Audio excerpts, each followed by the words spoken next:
خۆشە ڕێزی میوانان بگرین بە تایبەتی ئەو گەشتیارانەی لە باشوور ناوەڕاستی عێراق دێن سەردانی هەولێر دەکەن بەڕاستی شتێکی جوانە مرۆڤ بەرامبەر کەسی بەرامبەر لێبوردە بێتن و هەروەها شتێکی زۆر جوانیشە بەرامبەر گەشتیار ڕێز لە گەشتیاران بگرین و یارمەتیان بداین و هەروەها پێشم خۆشە کە بەڕاستی ئەو ڕێژە گەشتیارانە ڕوان لە هەرێمی کوردستان کردووە بە تایبەتی شاری هەولێر.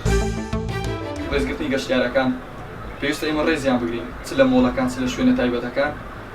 ئەگەر ئەمە ڕێزیان بگرین ئەوەش ڕێزمان دەگرنەوە بە هەموو جۆرێک، چونکە تو ئەگەر ڕێزت گرگاڵتت پێ نەکرد ئەتوش دەچیەوە دەرەوە لە شارێکی تکە دەتانی ئەوانیش دەتان گاڵتت پێ بکەن. لێ هەر چ کاتێک ویستت گاڵتەیان پێ نەکەی، چەند گاڵتەیان پێ نەکەی لۆ خۆت باشترە. پێویستە زانەوە گەشتیارانی کە دێن بۆ هەرێمی کوردستان تایبەت ئەو هاوڵانی کە دێنە ئێرانە ڕێزیان لێ بگرین و هیچ کاردانیوەیەکی خراپمان نەبێت لە بەرامبەریان. ئەوانیش گەشتیار ئێمەش ڕۆژانێک گەشت دەکەین بۆ وڵاتانی تر، ئەوانیش ڕێز لە ئێمە دەگرن، ئێمەش پێویستە ڕێز لە هەموو گەشتیارەکان بگرین.